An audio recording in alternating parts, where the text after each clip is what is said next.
those little tidbits of, oh, got it. When you have coaches, right, you're doing a lot of coaching and stuff like that, where they kind of give you, right, here's a way to kind of look at your life and fragment it so that you can look at the individual parts, not the whole thing, right? Mm-hmm. And make improvements in these areas. There's a lot of different ones. I feel like you've used that model before, where you've said, look, there's different parts of me that I have to pay attention to. Yeah. And we've talked about it as a firm on it. So that's one thing that is kind of nice working here. But the coach has really broken it down more, instead of like, okay, business life and personal life on it. It's like fragmented a little bit more. But like I said, like friends and family, your charitable community life on it.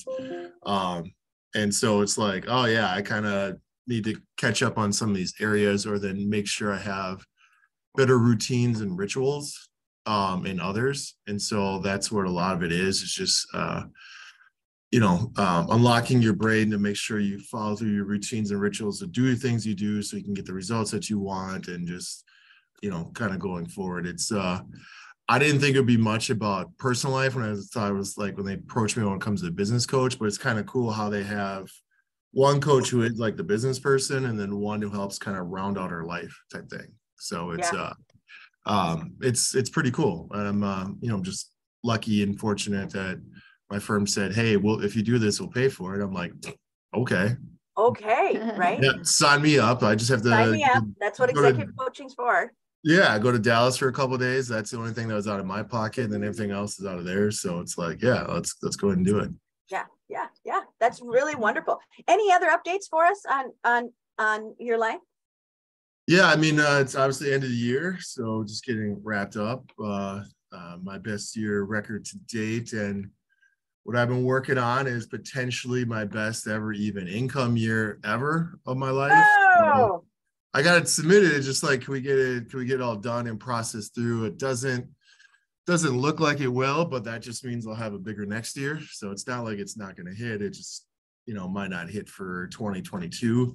So hit in 2023. So I'm just really enthused about that. And like I said, it seems like for the last 2 months, I've been working on stuff I've already got in. So really for about the last week and a half, I've been working everything's just basically for next year. And that's kind of fresh.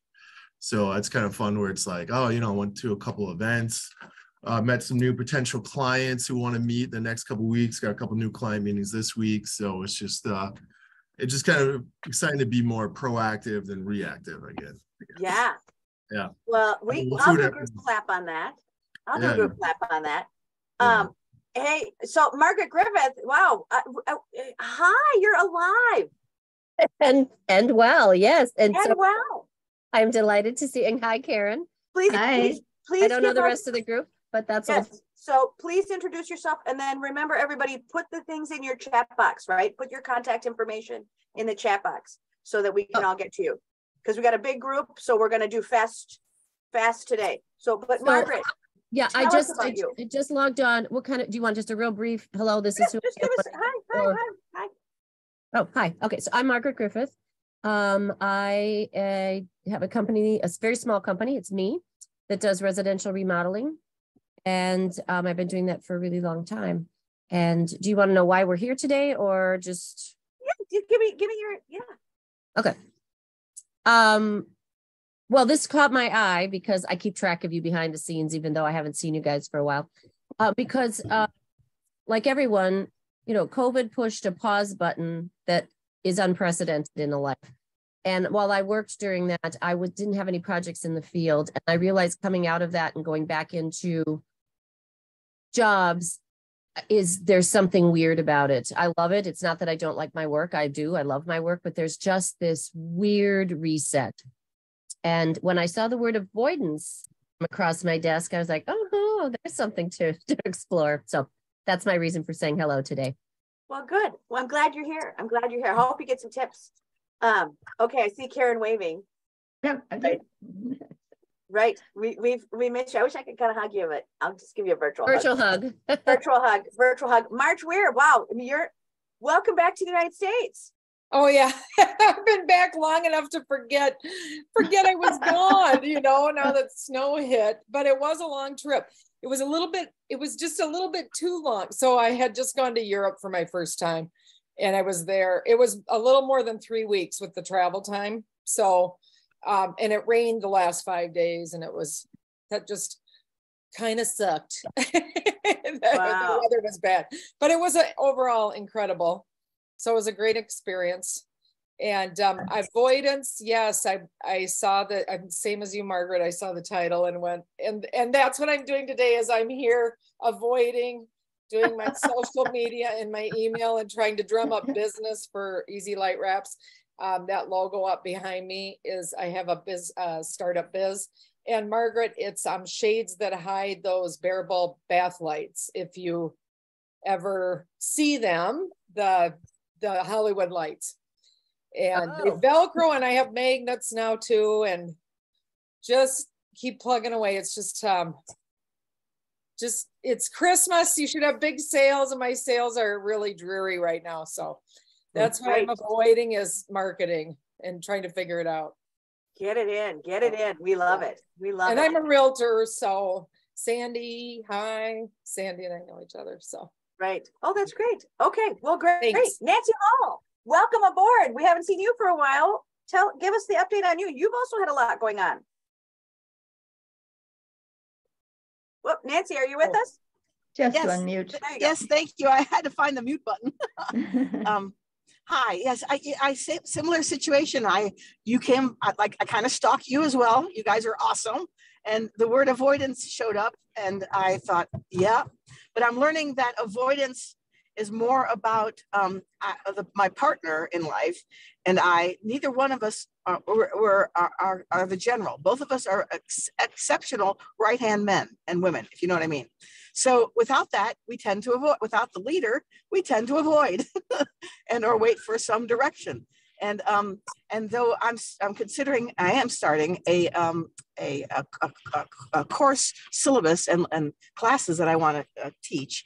So that's my business, guys. And I also wanted to sit amongst people that are entrepreneurial, you all, and learn from you how you do what you do on your own. Because I'm so used to corporate USA, where you just get kind of jerked around all over the place and you get told what to do and when to do it and how to do it, unless you stand up and tell them otherwise. But you all, I think most of you anyway, in your smaller businesses have to be A to Z, everything.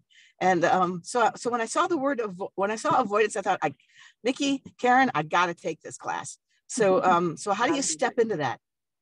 How do you step into not avoiding? Because it's a natural human thing to do. But then, life passes you by. So I'm looking for how to motivate and how to either be that general. What kind of concrete things can I do? Do we literally say, okay, today, Charles, you're the general. Today, Nancy, I'm the general, or I don't know. So I want to learn from you all about. Nancy, I'm going to let the whole group respond to that. Okay. Let's just take a minute and go, who's got a tip for Nancy? Donna, I know you have one. I do. No, I'm sorry. I don't have a really focused anything right now. All right, Margaret, do you have I think that was the hardest thing, coming from a job to trying to running a business, because it's exactly that same thing. The other part of that is when I was at my job, I was an expert. People came to me. They came to me. Me too. Yeah. And so when you're out there, they don't come to you because you don't have that same area of expertise. So I think that's very hard. Yeah. Just have to get out there, and you have to, having a plan every day. Having a plan every day helps. And put all the hats on, and then just wear them as needed. Take one off when you don't need it. Right. Thank you. Thank you. I think I have to identify the hats first, because that's otherwise I kind of sit in no man's land going, well, what do I do now? Because I know IT, I'm a huge IT skilled set person, but that's all functioning. It's got nothing to do with the business. So thank you. I will identify the hats. Good. I'm going to let Margaret answer. Oh, so identifying the hats is brilliant, because then you should figure out which hats you delegate, because not one of them here can do everything. And one of the things to learn, and I'm terrible at it. I will, full disclosure here, but one of the things that I have had to learn in my work, because I run construction crews and it's a 3-ring circus, and you have to learn who to partner with, not have to. It's advantageous to learn to partner and trust, and then let people do what they do well, do what you do well, and magic happens. Nice. That sounds. If you have people you trust.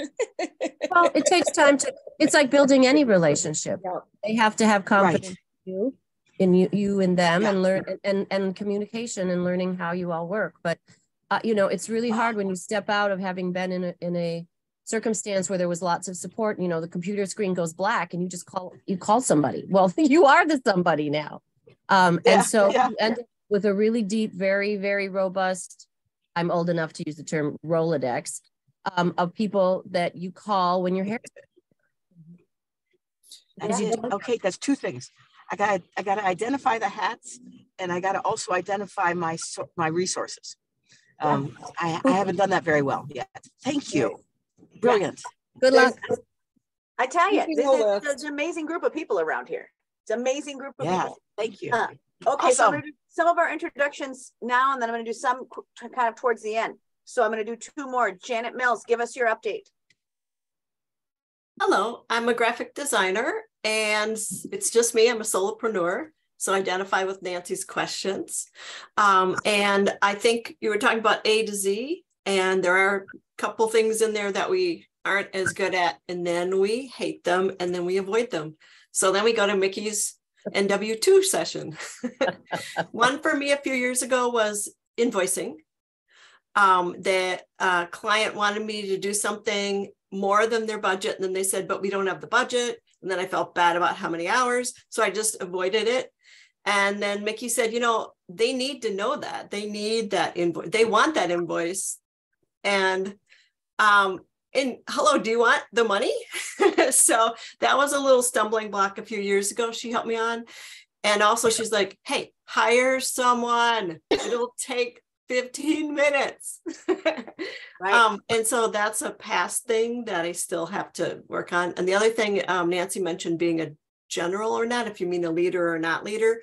I found that I have a husband, and that just sitting with him and doing income taxes to plow through. So a lot of times avoidance happens when something is too challenging and difficult, and then we want to put it aside.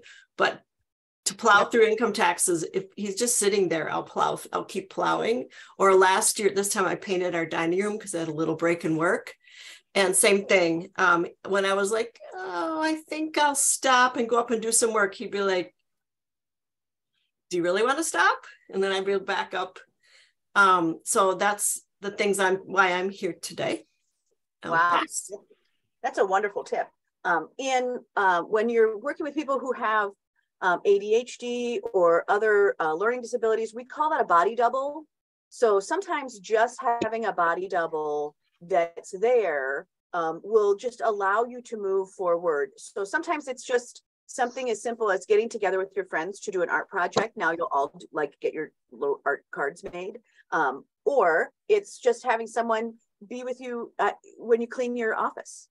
Like, can you sit and talk to me while I'm doing this, right? If you've ever noticed at a family function, it's suddenly fun to do dishes because all of us are going to do dishes together. Yes, right? I have noticed that.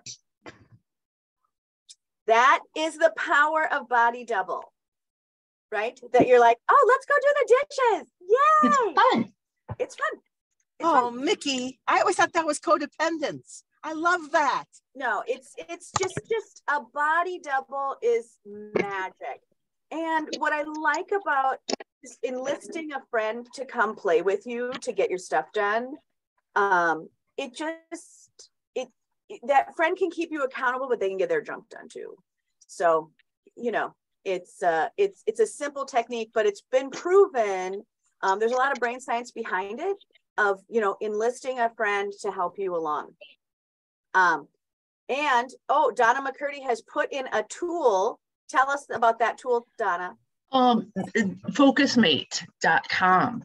You can get 3 free 3-hour 3 1-hour sessions free per week, or you can pay $5 a month to have, you just sign up for a focus mate and you start the call, you work together, you say what you're going to do, you sit there like a Zoom meeting. Exactly, or I think like it is a Zoom meeting. Yep, it is a Zoom meeting, and you just are, or I call it study hall, but that same concept. Yeah, it's magic. I love it. Yeah, I love it. So if you have other tools, don't forget, use your chat box, put your information in. If you have other tips for all of us, I can see all of us coming through. So I'm gonna check in with the rest of us. I got one more check-in before we go to class. Brandon, let's go to you. Are you back from work? Wow. I'm actually, this is my weekend. Oh, good. Give us your update. You got lots going on. Oh yeah. So tell them what you're doing. So right now I'm in the process of setting up a company. Kind of originally it was gun manufacturing and design company, but I've expanded into small batch manufacturing and prototyping, which I will have soon, hopefully, because I just sold my trailer. Soon I'll have a CNC machine.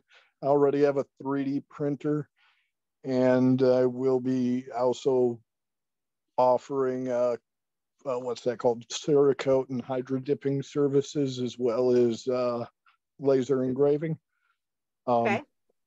Which, yeah, I've had to do a lot of things. Sorry, I'm a little tired, a little nervous. Okay, we're with you.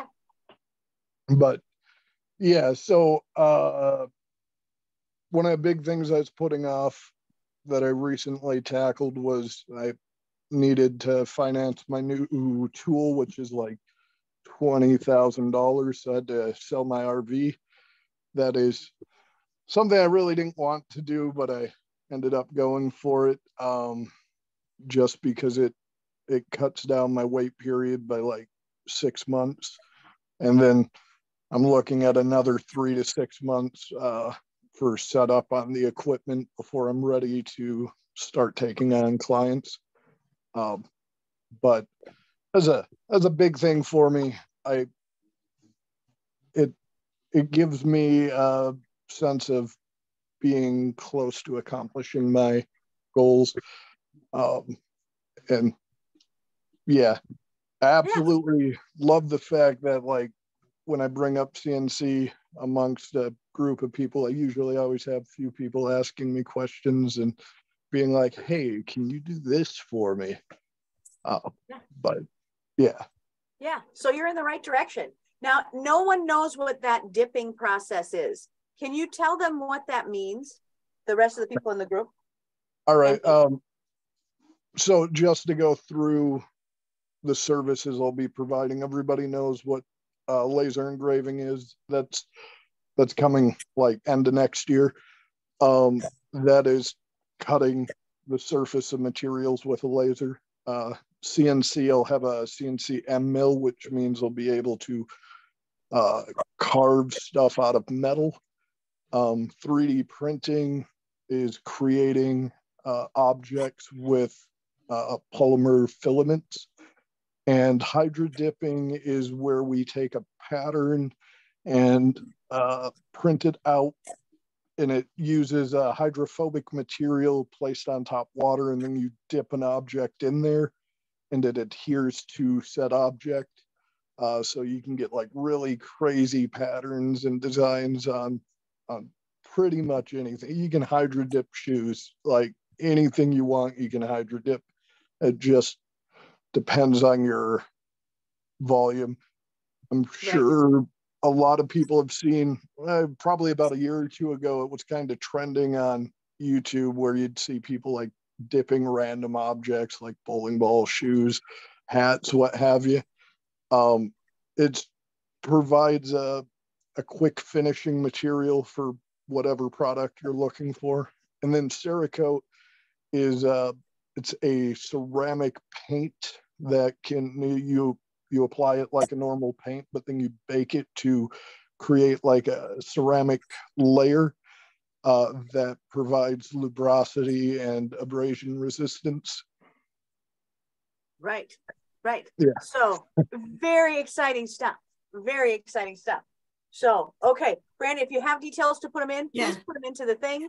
I can see that Janet is like already going, I want to do that. And same with Danny. I can see her wanting to be like, let me do this.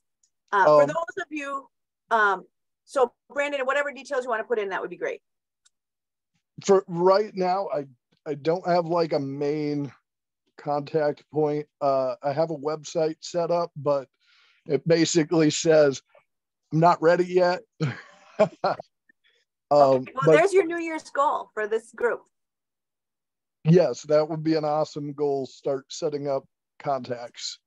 Hey, Brandon, it's nice to meet you. And I'm really learning from you for setting goals and taking steps and having patience and having a vision. Like, you're a good role model. Thank you.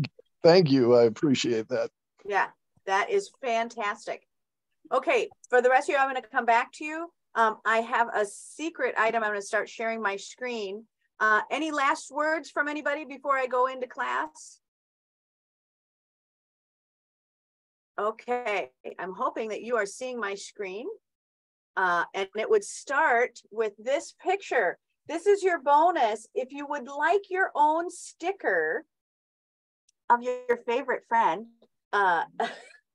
we do have that no 0 days. I know that Karen, for those of you who were in the summer programs, we had these as a digital image, but if you would like a sticker, please just put it into the email or text me personally and I will mail it to you. And I will mail it to you because a lot of you are going to do your goals. Remember, no 0 days means, right, that I'm going to do something, even the tiniest little thing today. So that's your free bonus for coming to class. And we're going to talk about avoidance in a lot of different ways. So there's some really dense screens here. So you will want to screenshot some of these images to just kind of read through the text. That is always your tool, is just to take your phone and screenshot what's happening. When we look at avoidance, it's a powerful topic. We also have, I put out on my own page, the secret, we have that secret podcast that are some of the messages that I've actually sent to you guys. So that secret podcast, there's one on avoidance that's really helpful. There's another topic here that I'll be talking about today called Loving Dominion, which is a prosperity concept. So there's another podcast on that as well. So there's lots of tools attached to today. But the homework for you is going to be, really, we're going to have a 3-minute break in here where we can start to write down what we're avoiding. So that's a time to kind of get real with what you have. What I have found after 24 years of doing this is that avoidance is often that there's some sort of healing that's being requested. So it's a chance to really look at, what do I need to kind of clear up and clear out? It is, sometimes it's that it doesn't, like it can't see the way, or that your emotions are this, or that it's attached to something else. We've got a lot of choices here. But avoidance is solvable. And it's solvable when you are trying to just get forward in your stuff. Sometimes people are avoiding because they have too many tasks and they don't know which one's important. So that's a very different concept than, I've been kind of not doing that because it makes my skin crawl, right? Avoidance is really, you know the avoidance I'm talking about, right? So this is a picture of what the class description was. So if you wanted to be able to see the class description, that's really what we're having, right? But as a business owner, avoidance really looks like a lot of different stuff, right? It's really a lot of times when we're withdrawing, we're avoiding confrontation. There's sidestepping, but I think the number one avoidance that I see for business owners is passivity, where they just kind of don't do it. When we look at the topic, whoops, here, I'm going to get this a little bit bigger so it's cuter. When we look at this conversation and what am I inviting from you today, it is to say, look, we're going to reconnect with we're going to reconnect and reconsider avoidance, right? And that's what this concept is. And this is a great screenshot, because the release, right? Whenever you do something and you've been avoiding, you get this release that you go, oh, I'm so glad I got that out of the way, right? And that is the doorway to the future. It helps unblock something. But when you are going, and how do I move forward all of the time? It is understanding, right? So moving the obstacle physically is not the same as moving it emotionally, spiritually, intellectually, emotionally forward. So when we look at that question that you're going to want to ask yourself is, what does the release look like?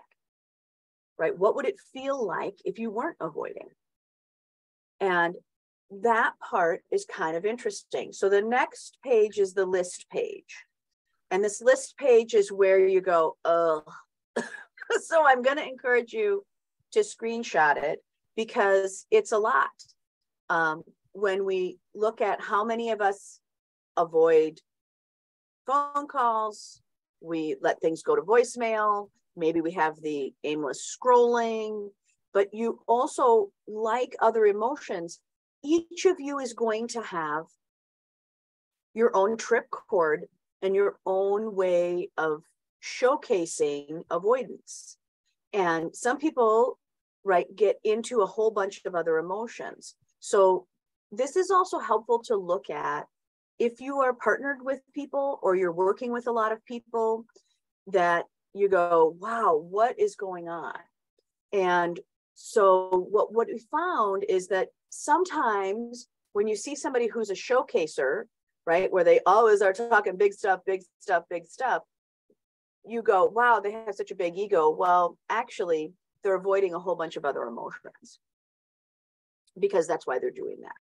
So when you start to look at what is on this list, that's why it's helpful to just take a screenshot, because there are so many ways that avoidance will play out that you want to be able to look at it and then get to the root of that cause.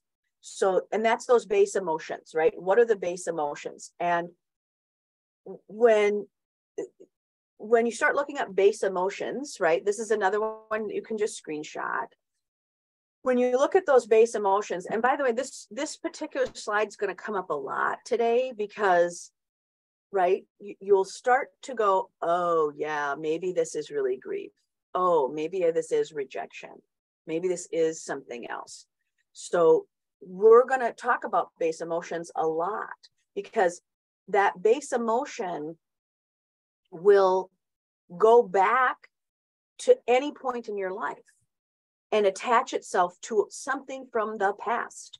So if something made you feel embarrassed as an adult, you may also be attaching it and remembering an embarrassing situation as a younger person. Or if you have a rejection, that it'll just pull up everything in that file, right? So it's your body will do a Google search on every time you felt lonely, every time you felt anger, every time you were afraid, every time you had shame. And then the avoidance gets really big, because it's like, oh gosh, I don't want to do that, right? So know that there's this internal Google search on these base emotions, and they are not fun. So right now I'm going to do kind of a quick timer game. So I'm going to stop the share, and I'm going to invite you to look around, and I'm going to set a 3-minute timer. And here's the beautiful picture of me with a pig. just right, look around in your environment, whatever environment that you're in, or you can imagine yourself in your own home if you like. A lot of you are zooming in from home, but home is where you get to be your best self. And that's why I actually love Zoom right now, is it reminds people that this is the place I can be my best self. We're seeing a lot of you do much better work at home. And we're seeing some of you get sidetracked by being at home, right? So because you don't want to really do the work there, you really would rather be your best self, just being home. So for 3 minutes, these are kind of where we're going to do. So I'm going to ask you to look around and then start to write down, right? What is the thing that you're avoiding in the environment? Why, right? Try to tap into those base emotions, right? So I'm going to go back to the slide before so that you can just get another picture there. And if you want to screenshot it, you can. But I'm going to stop share and I'm going to give you a chance. I'm going to set my timer for 3 minutes. And now just start writing down everything you're avoiding.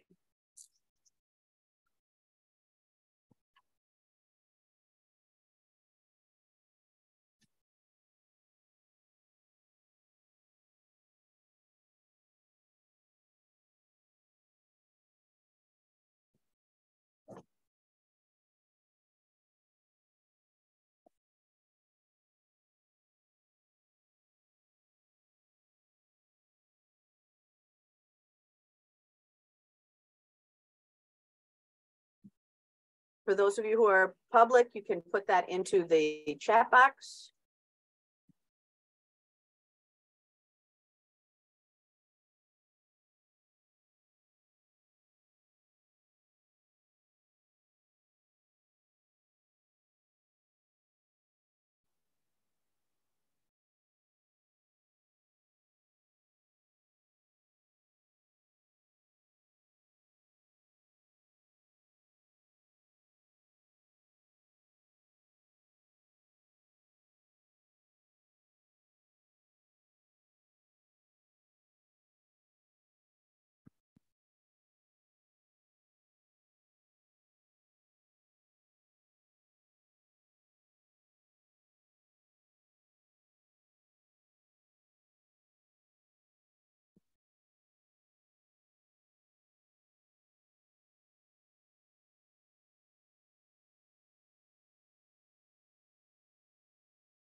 Okay, 45 seconds left.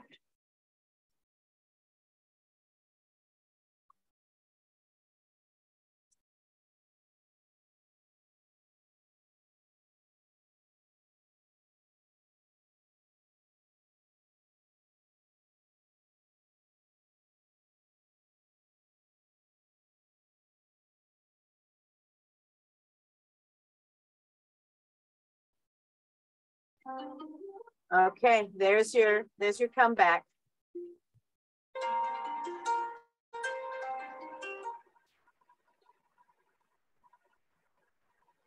Okay, how many had more than 5 things on their list? Yeah, yeah. Okay, and did any of you identify the pieces that you're avoiding? So I wrote in mine, right? Right, mine was, right, I don't like to nag at someone to finish something, right? So what I'll do is, right, I'll try to not nag. I'll try to avoid telling them, but it's bugging me, right? Like, I really need that thing fixed. And for me, right, what's the base emotion I'm avoiding is I don't want the pushback, right? Of I don't have time, right?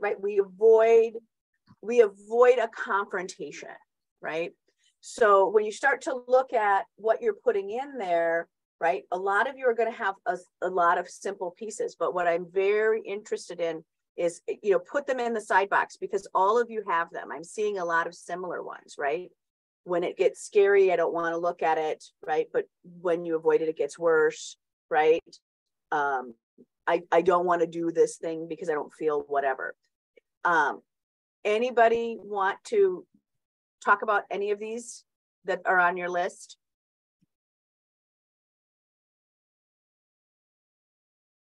I think I'm self-sabotaging. Yep. Yep. And the self-sabotage, is that a learned behavior, or is that a is that your behavior, or is that a learned behavior? I don't know. I didn't see it until today. Okay. I mean, I've seen it in other areas, but I always thought it was just coincidental. Right. Right. I love it. I love it. Actually, we have another slide in here that'll be very interesting for that as well. Right. So anybody else want to kind of bring up any of them? Well, I'll go for one. So as I said before, I get stuck on the hard stuff, which is why we're paid.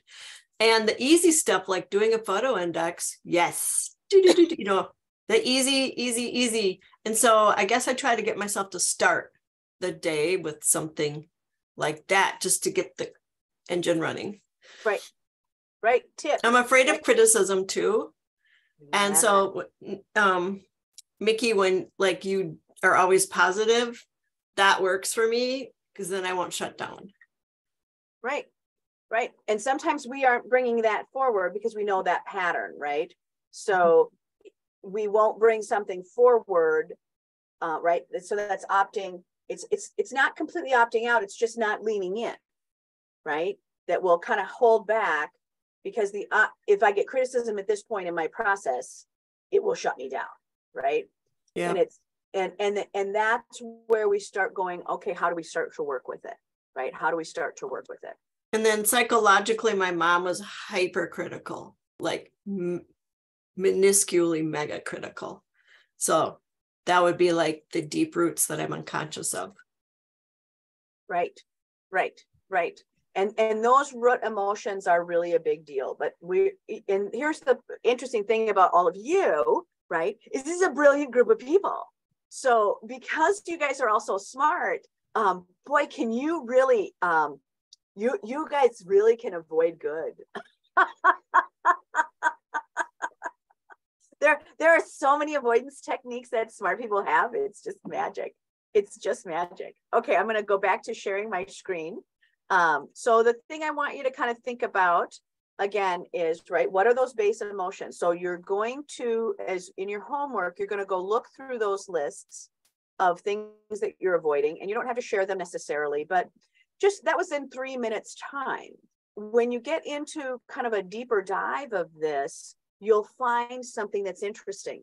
What is interesting for those of you who just looked around your own environment and went, oh gosh, what am I avoiding? Well, I've got a pile of clothes there, or I've got this pile on my desk, or this, whatever.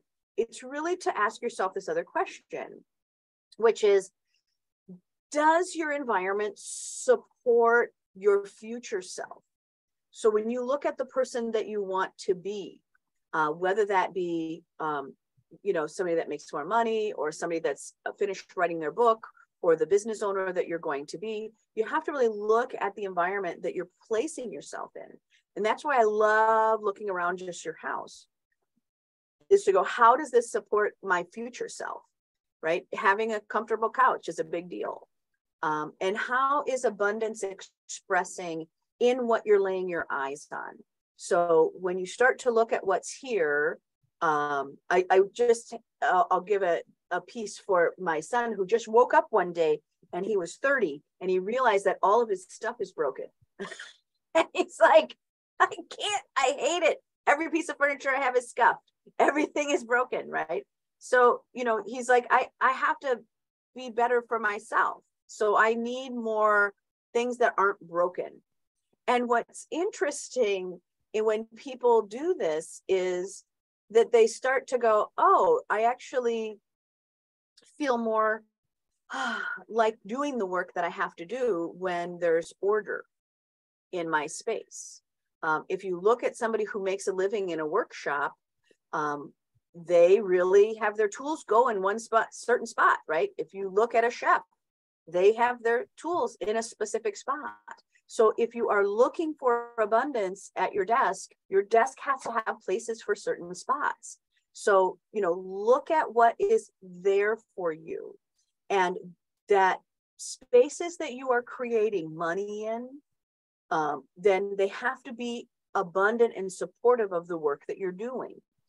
right? They have to be able to have a space to write. You have to be able to have a place to get a sticky note. And those things have a space.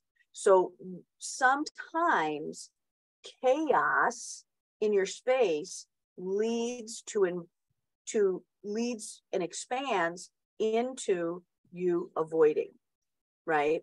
And when you start avoiding, what will happen is the Google search will start, and the Google search will start searching for these other emotions that it can connect to. And then we get into something called clustering, right? And we'll get to clustering in a minute. So the idea is to go, how can I opt in, right? What's the opposite of avoiding, right? The opposite of avoiding is opting in, leaning towards the thing that bothers you. And the prosperity lesson that I'm going to talk about is this concept is understanding loving dominion, right? And that is to say, I'm going to live in the abundant, not in the limitation. And avoidance is often living in the limitation. So it's problem solving from the point of limitation. I don't have enough, so therefore I'll only solve it this way. Whereas living in the abundant is saying, hey, my point of view is I want this thing that's a little bit more magical. And you have to fight through that to be a business owner, right? So when we look at what you have to do is you have to stop solving from the limitation standpoint. I only have this much time. I only have this much money. I only have this much money. This is only I can do. And you have to not turn that button on and live in the abundant. So in the abundant, you may notice this is one of my favorite pictures of someone we know here, Sandy. But the concept of loving dominion is really that leadership role for yourself, right? That this is the dominion. A dominion is what do you have control over? And your outlook is to say, look, what's the highest good? And someone who's running a dominion, they have to have specific outcomes. They have to align things to be there. So in that piece of loving dominion, you are the leader over a series of things, right? So that might be the people that you're managing, that might be the life that you're leading, that might be these kids, that might be some other things. But when you look at what avoidance does not look like, it doesn't, when you start to look at what is the opposite, right? It's somebody who's receptive to change, who's able to adapt, right? They're willing to follow that rainbow, right? That they're willing to dare to think about something different. You can't be in survival mentality, right? Of limitation and growth mentality, right? Of, oh, let's follow the rainbow. You can't occupy those two mindsets at the same time. So if you keep bouncing back and forth, they will start to neutralize. They'll start to get you in that place of apathy. And you'll start to just go, yeah, I don't feel like doing anything. I don't know where to start, right? And that's because those two things are having a mud wrestling match in your brain. So, we're looking for, here's what abundance looks like. Abundance looks like conscious decision-making. It's looking at goal review. It's doing something as simple as inviting somebody to sit with you at the lunch table, right? It's doing even the tiniest step forward. And that's where we're looking for, right? Avoidance is itself an action. And this is one of those that I would screenshot, right? This is an avoidance of keeping ourselves away, even if it's apathy, right? Even if it's me avoiding, right? Avoidance is an action. That's the first thing. If you're going to take anything out of today, is to understand that the not doing is, you think it's just not doing, and that's not true. Avoidance is an action, and it is an action of keeping ourselves away from an uncomfortable emotion. Right? And so in business, that might be rejection. In business, that might be, I don't know if this is going to work. It can come down and spiral into all sorts of tasty bits, right? So when you look at that, so when I look at this part, right? So I just made one up, right? I'm avoiding getting my passport. So I'm avoiding getting my passport. Why am I doing that? I already have a passport. It expired, but now there's new rules and I've made up a story that I told myself that this is going to be a problem, right? Because not all my documents want it. So I have to look at those unwanted feelings of anxiety, and then I have to recognize why avoidance isn't working, right? And so in the next piece, right, I'm kind of feeling insecure about my paperwork, right? I'm never, but the fact is I'm never going to get to Paris if I don't fix this, right? So then the next step is, right, is I have to kind of look at all of the coping mechanisms that I have. And this is a really great journal exercise right here, is that you have to start listing the relief and coping skills that you have available to you that can be utilized in this situation or in any situation, right? So like just us talking about body double. Okay, well, let's do that. Or can I just sit with another person? That you're going to need that little recovery list. It's like having a little piece of paper of secret codes to go, oh, okay, who can help me with this, right? Or what can I do? You want to look at those coping mechanisms. And sometimes that coping mechanism, that skill, is just me taking a deep breath and going, okay, Mickey, let me set that timer for 30 minutes and let me just keep working this forward, right? Let me put all the things I need for this project in one pile. Let me do something. So then it's pulling one of those things off that list, right? I can ask my friend to help me. And then it's just this teensy step. And for you in avoidance, now that you have this list, what I would do is I would invite you to say, look, what's the smallest step I can take on this today? Or in the next 10 minutes? Or what's the tiniest thing I can do to move my stuff forward? And if you have ever been, there are many times, I may have done this for you before. Have I given you the tape method? You know how packing tape, when it comes off the roll and you have to try to find that beginning of it, but it's all see-through and like, damn, where is it coming? And you just dig at it, you just scrape at it, and then it comes off in a peel, it comes off in parts, right? It's so annoying and you can't actually see it. It doesn't help me to solve that problem having sight or no sight, right? A blind person is having just as much trouble as I am on clear packing tape, right? You just keep scraping at it, right? And then you get some and you're like, ooh, right? Big win. And then you screw it up, right? So this is the same concept of things that you're avoiding. You just have to look at what is the smallest action you can take to keep digging at it, okay? And not throwing the tape away, right? That's the other key point of that. Don't throw the tape away, right? Okay, I'm gonna go back to sharing the screen. It should be popping up for you. When we start to look at this idea, we also come into what are clusters.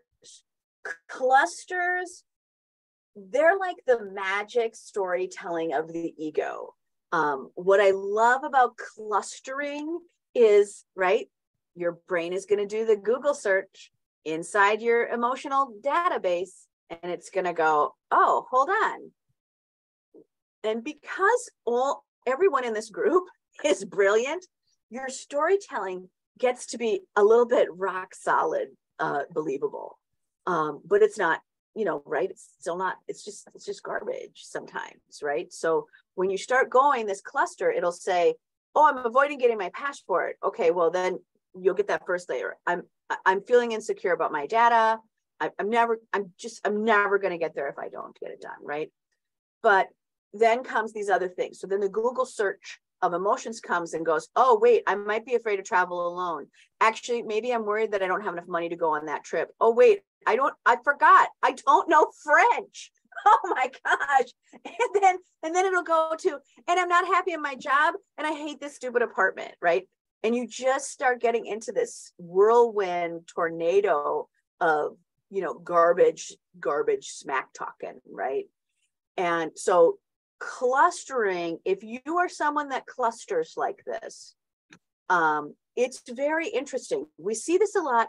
This is actually very interesting to follow for people who have OCD, because what will happen is that clustering technique will say, oh, okay, I don't want to sit under where you start to avoid things. So suddenly, right, I'm going to avoid going outside. But now that I look outside, I see a tree. Now suddenly I'm going to start avoiding trees. Oh, okay, well, wait, there's grass near the trees. Suddenly now I'm going to start avoiding trees and grass, right? So these things start to cluster, even though they're not connected.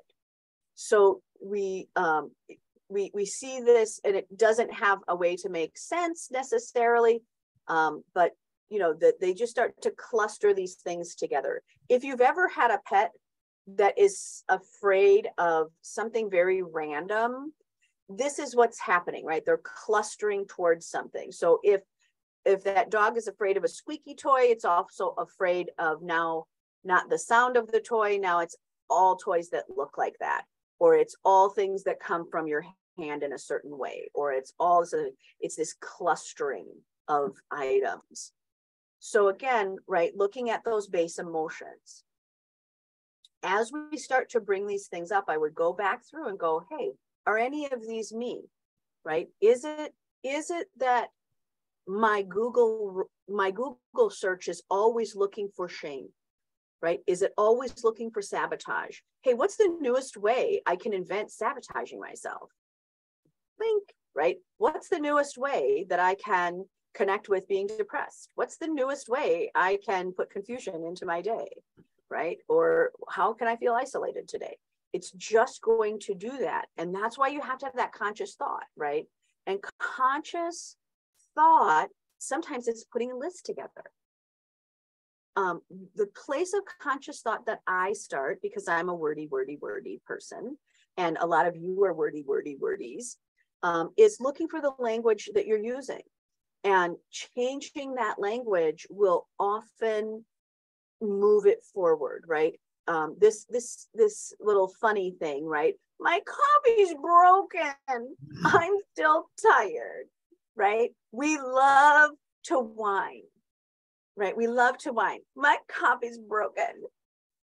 And the fact is that it's just coffee, that, right? We all can laugh at this little ghosty bit, right? But we have these all the time. I don't want to go outside. It's cold.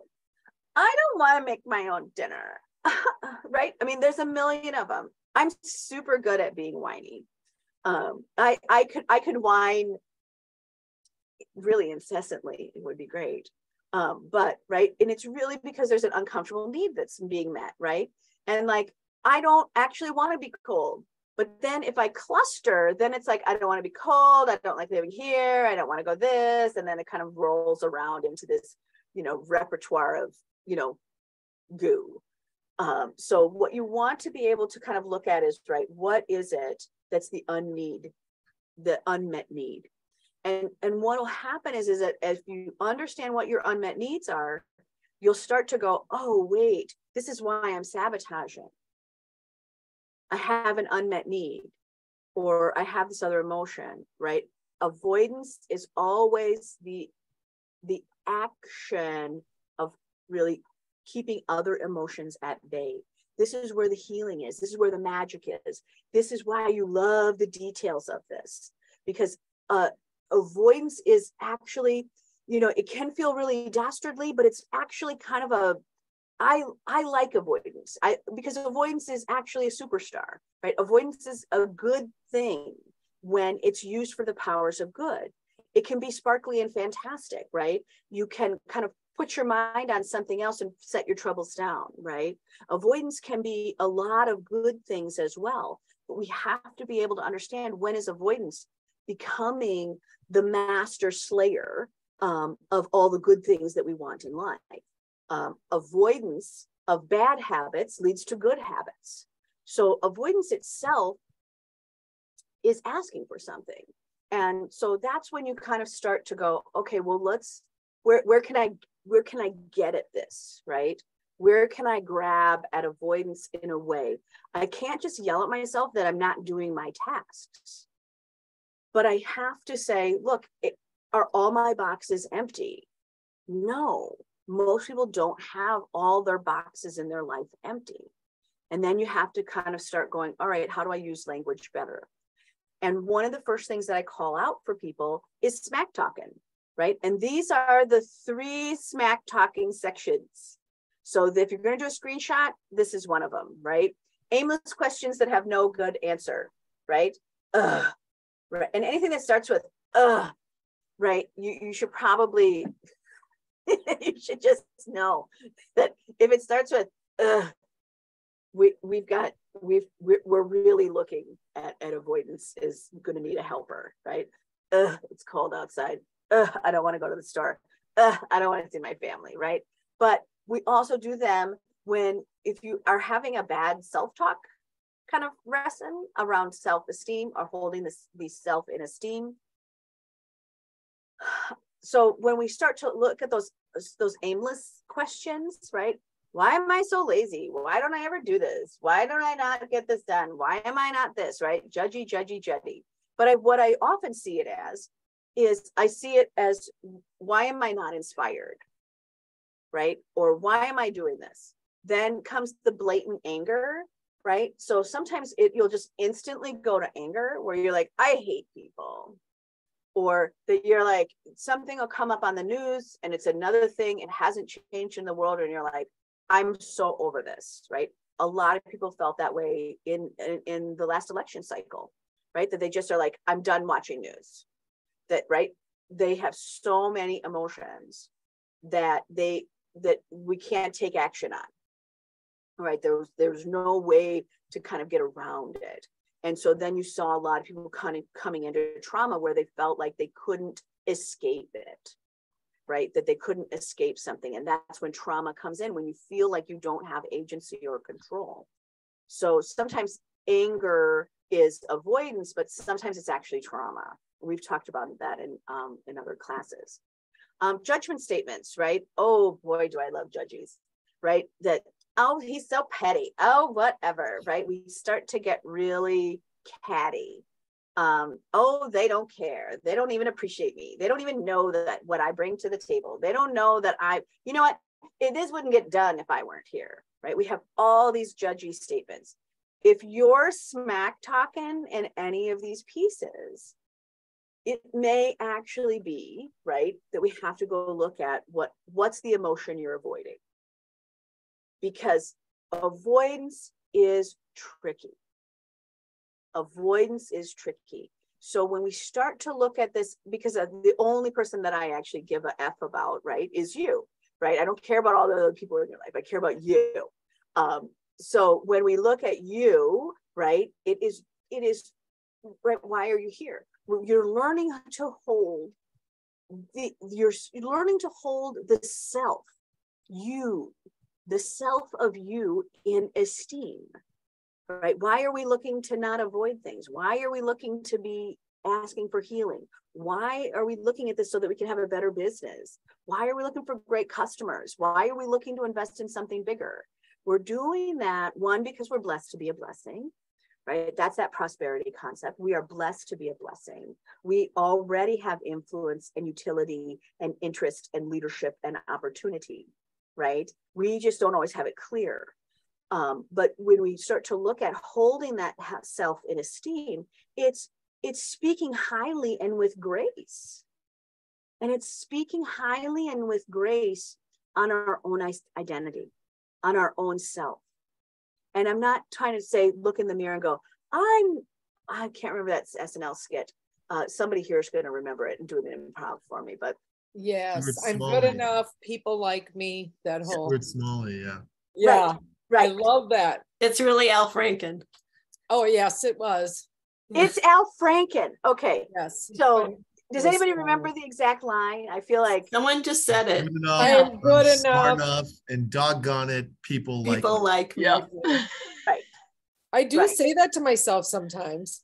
Yes. I love that little blip. Yes, it's fantastic. So, right, it's holding the self in esteem.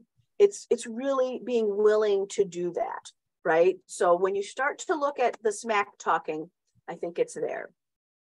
This is another kind of, one's a tough one, which is really when we turn an obstacle into justification. Well, I can't do it because right? But what we have to do is this really intricate trick. And it's really, this is my like quickest tip for anyone is that you want to be able to validate the emotion as the emotion and not the justification. Well, I can't do it because they're not open. Okay. As opposed to, but I've been avoiding it while it's open because it makes me feel crummy and small, right? So you want to be able to look at, you know, this concept that you are imposing your own obstacles. The obstacles that you're creating are many times created or hiding places for you to put in justification. I don't want to make a mistake. I don't know what I'm doing. I this or that, right? But that's justification for not moving. It's justification for staying in the same place, but it's justification as avoidance. And avoidance is hiding, right? The thing under the thing under the thing, right? The thing under the thing under the thing. If this is you, if you just recognize yourself, what I'm going to say to you is just go into that chat box and type an amen, right? Oh, amen. That is me, right? Amen. Because a lot of times we are putting up these justifications because it's just another random tool in your brilliant minds and mine to avoid something, right? The other one I get is the ones that with people who have, right? So their Google search in their emotional bank, right? That their ego is searching for is it's saying, oh, somebody's watching, right? And that's really about what emotion, right? It can be shame. It can be, you know, lots of them, right? But I don't want to be embarrassed. Embarrassed is a big one. Or I don't want to be called out or judged, right? So if that is you, where you kind of are like, well, I don't want to appear a certain way. I don't want to appear that I don't know my answer. I don't want to look stupid. I don't whatever. It's really looking at who do you think's watching? Right? Who is watching?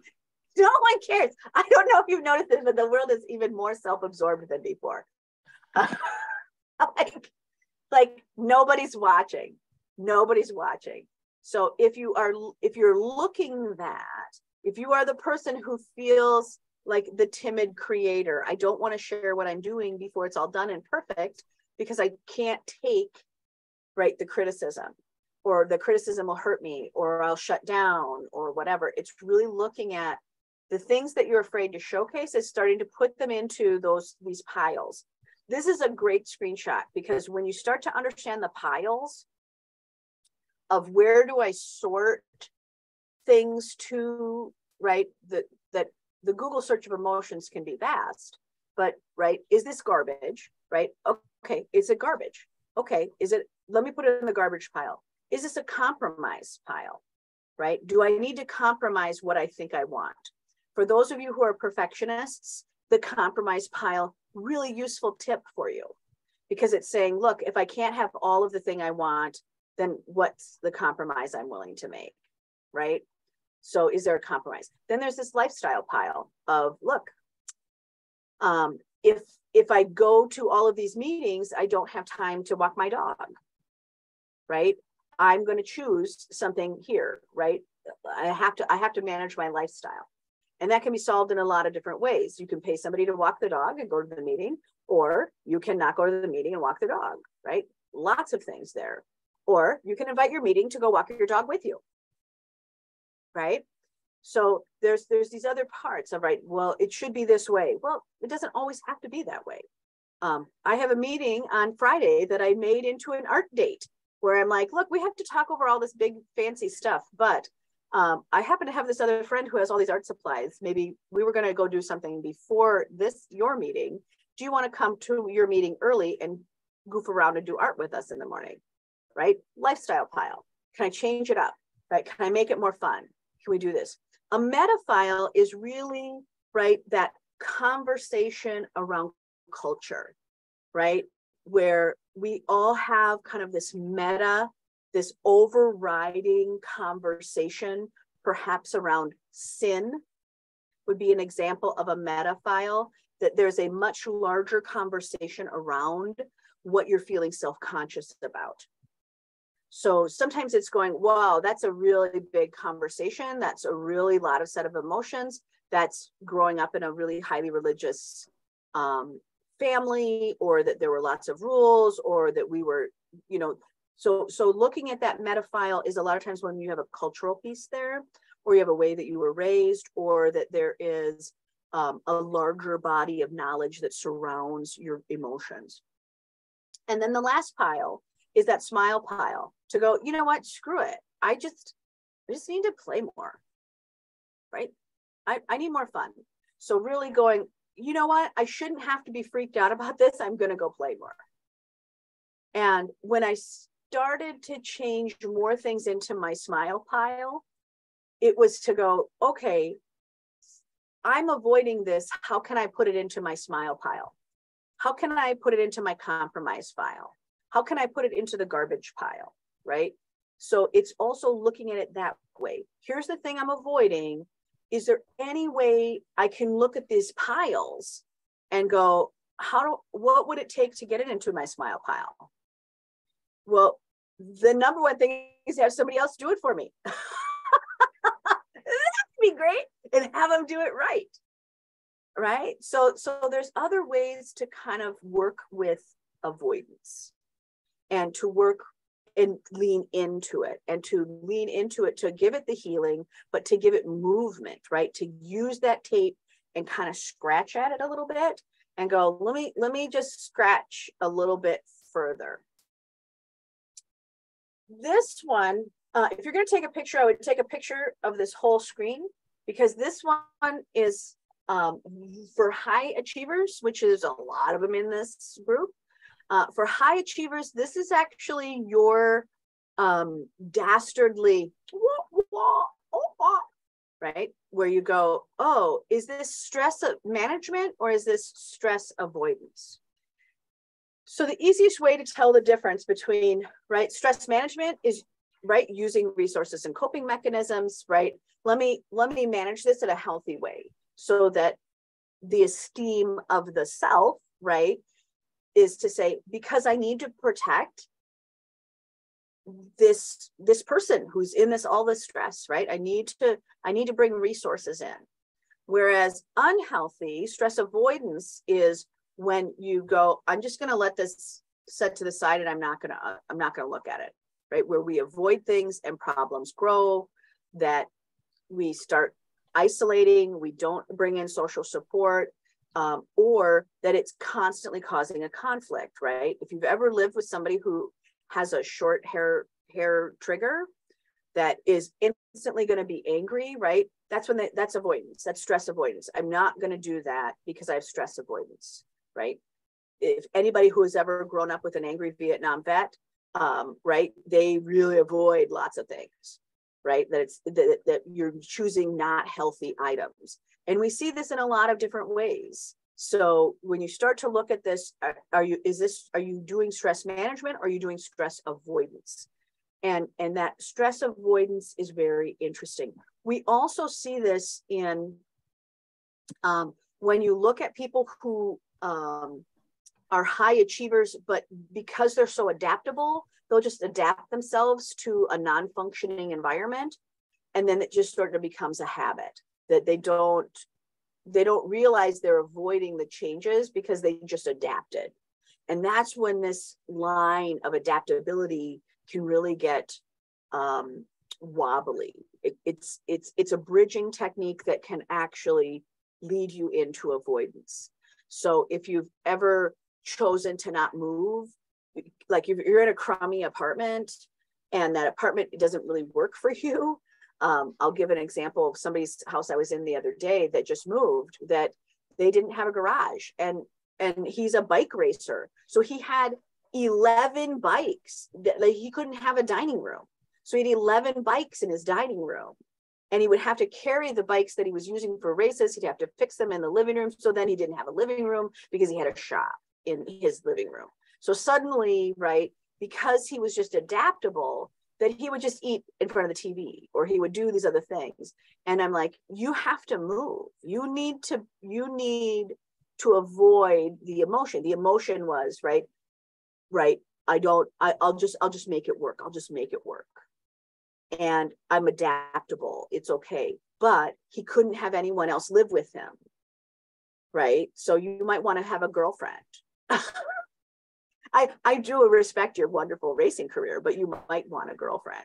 And that was the piece, right? Or the dog. He had a dog, and that dog is always underfoot, and he had a huge dog, and all these bikes and all of this stuff and all these tools. And, you know, he's just eating dinner around his racing equipment.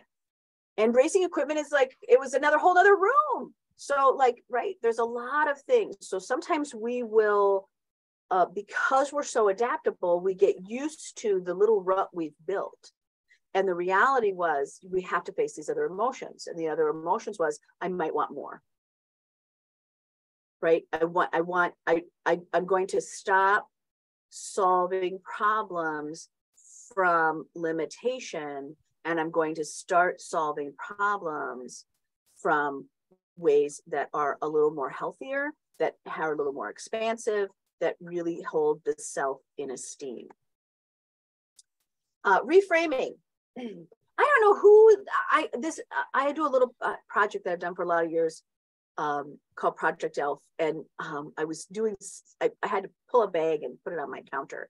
And here was this note, Marvelous Mickey, that somebody, that's how they referred to me in their home. And I went, oh, isn't that nice?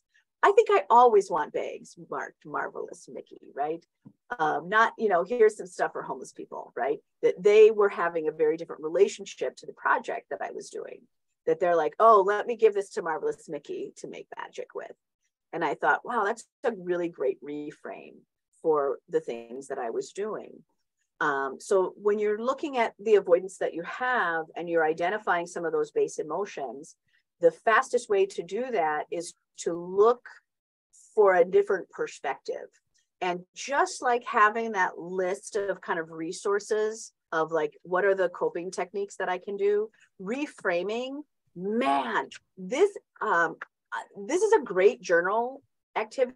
If you're looking for what's something I can do to bring in the new year, it's to really look at reframing questions. If I could almost do a whole class on reframing, which is to say, let me look at this from a different perspective, right? And when I did this for myself, I started looking for really different ways to reframe. And one of them was like, what would my ancestors think about the situation, right? Would they be avoiding this? Or would they be like, oh my gosh, this is a huge opportunity. Why aren't you moving forward, right? So when I think about is part of the complexity that I'm so used to having a kind of a good life, right? That it's easy to not move when nothing's broken, right? But if you had looked at your ancestors 100 years ago or 150 years ago that didn't have a washing machine, that didn't have a lot of the things that are in your home today, my favorite things, right? Would they have avoided as many things as you do? Maybe not. So reframing is another tool, right? And it's just looking at it from a different perspective. If you are somebody that clusters, or if you're somebody that has negative thought patterns that roll round and round and round and round and round, if you are that obsessing about a subject matter that you can't get it out, reframing is really helpful because it's an interrupter. And if any of you have ever used a TENS machine, TENS, so like it's for muscle pain, and it sends an electrical current into your muscle so that it just repeats that pattern and tells you to stop hurting that way. It's the TENS of negative spiral, right? It's going to send a new electrical current into what you're thinking and then reprogram it to move on. So just, move on from that thought. So it's reframing is really kind of a magical tool. So I would look for ways that the pattern can complete itself, that it can move on. Right. One of the things that I asked Kathy early is that of self-sabotage is I go, is this a learned pattern or is it really about you? Right. So a learned pattern might be, if you've ever looked, how many words is that? I think it's 7. Mirror, mirror on the wall. I am my mother or father or my sister after all, right? Mirror, mirror on the wall, right? We look and we go, oh my gosh, I just heard my father come out of my mouth. Oh my gosh, I just heard this little thing, right? That's what I mean when I say, is this a learned pattern? And we see a lot of learned patterns about showcasing, right? Don't talk about yourself too big. Don't get too big for your britches, right? So sometimes self-sabotage is that we're paying homage to somebody that we really care about, but we're actually taking on their pattern. So there's another one. So this was, if you didn't take a picture of the beginning of kind of all the topics that we covered in class, I think this is actually helpful to have at the end as a screenshot to go, all right, what are the key items I should take away, right? Avoidance is an action, right? Coping skills, what are the things, right? Naming the root cause of that piece, and then those piles lists, right? The piles list, I love the smile pile. So if you're going to take something away, that's another one I would kind of put on your maybe take. The last one is on that time piece, right? What's the smallest step forward you can take today? And the internet is your superpower. Use the real Google, right? Use the real Google, right? How to get my passport, right? Make a passport appointment. Just use your superpowers. I need a passport photo. So in those time truths, we call it avoidance hour. I do this on my CEOs is that I'll have them put in avoidance hour in their scheduled tasks. So it's 1 hour of time that I just put into their system, and I put it in right at the very beginning of the day. Because that is when the decision-making power is not fatigued, that they're ready to go, right? That they're prepped for the day. Or I'll go, when do you work out? I want that exactly after your workout, because you're pumped, right? You're ready to go and you're able to go, let me take action. Let me take action. If you just ran a 5K, great. That's the time to solve that. So you want to put in an avoidance hour as a scheduled task. It's 1 hour. That's all you need. And then you just get your avoidance list out and you just go, okay, let me just start hammering these. Okay, I got to get back to Joe. Okay, let me send this email. Let me do whatever. And putting those time truths in is giving truth time, right? Giving truth time. If you know this is hitting in on a bunch of other triggering garbage, then give it time, right, to kind of sort it through. Like, oh, okay, well, let me use my avoidance hour to figure out why I actually hate doing this so much, right? And then challenge it, right? Do I want to do that? Because the purpose of prosperity, right, is we want to grow your own abundant existence first, right? This is, the story of your life. The price you're paying for this story, which also includes avoidance, the price you pay for this is your life. It is the time that you are spent on earth that you are paying for avoidance. It's a tariff that I don't think is valuable. Is to of the amount of times I spend thinking about something I should be doing isn't worth the time that it takes away from me being excited about the things that I'm doing, right? So be generous with the amount of effort that you have, right? You're looking to grow your own abundant existence first. Be generous be generous, be ridiculously generous, be overly optimistically generous about the effort and the detail that you will put into your own life. And this is a journal option that we gave earlier in the year that I brought back because it's a way to reflect on abundance, right? What would, and this is again where you can just screenshot, right? What would have helped you move faster to get to where you are now, right? What would have helped you? And I bring it back in this case because it's really to question, to bring in a new channel to tune into, right? To go, how many of the things that I consistently avoid, maybe self-sabotage, but how many of the things that I avoid, if I had not done that, would have gotten me to where I am today faster, right? It's a complex dig. But, right, what would have helped me move faster in my life to where I am now? And if I were going to look back on my own life, it would have been to have somebody nag me more, right? To have somebody nag me more on my own goals, right? And what Andrew's doing is he's having a coach do that, right? They're not nagging, but they're saying, hey, let's bring some peace there. Let's put some systems in place so you can look at these 7 categories of your life and make sure they're doing what you want. Had I done that, I think I would have been me faster. So it is, right, looking at your life in loving intention. And that is what I would like you to take away, is how to look at your life with loving intention. That this is everything that you see around you, you made happen, right? You bought that couch, you cleaned that table, all those dishes, you picked those out, right? All that car, you picked that out, right? So these are the life that you are living is the way that you have been loving your experience. This is what you have made. And so we want to make sure that you can also look at to go, if I stop avoiding these things, what abundance would it bring? And that's really the unlock to that concept, right? Is if these things that I'm avoiding were avoided, what would that unlock for me?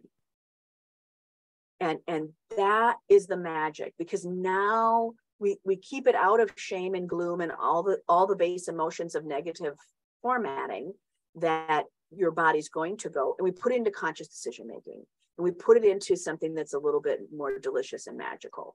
And that's where the concept that I often talk to you about is, right, we are blessed to be a blessing.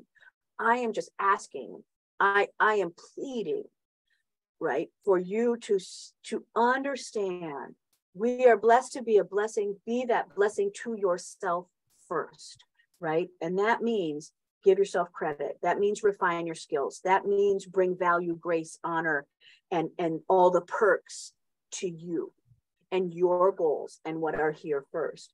And sometimes that's, right, giving tribute. Sometimes that's applauding your own peace.